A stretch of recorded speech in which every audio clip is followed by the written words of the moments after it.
हाँ जी, बिल्कुल, यूँ तो मुल्तान जो है वो आमों की वजह से मशहूर है, लेकिन दीगर फल भी मुल्तान के अंदर बाकसरत यहाँ पर जो है वो पैदा होते हैं, जिनमें आजकल फ़ालसी की फ़सल जो है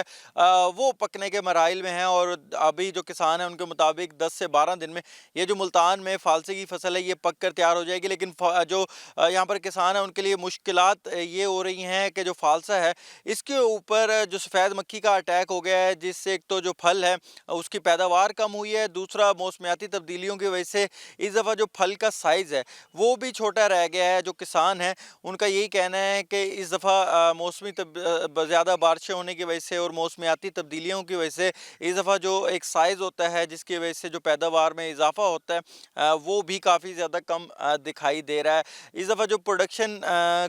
सोची जा रही थी, जो यहाँ पर महकमा ज़राअत के माहिरीन हैं कि इस दफ़ा मुल्तान में फ़ालसी की फसल पिछले साल से उसकी जो पैदावार है वो ज़्यादा होगी। लेकिन अब माहिरीन के मुताबिक जो एक हदफ तय किया गया था शायद उसको भी क्रॉस ना कर सके। इन दिनों सिंध का जो फ़ालसा है वो मार्केट में तो दस्तयाब है, जो 250 से 300 रुपए किलो तक फ़रोख्त हो रहा है। और यही बात की जा रही थी कि जब मुल्तान का फ़ालसा मार्केट में आ जाएगा तो ये जो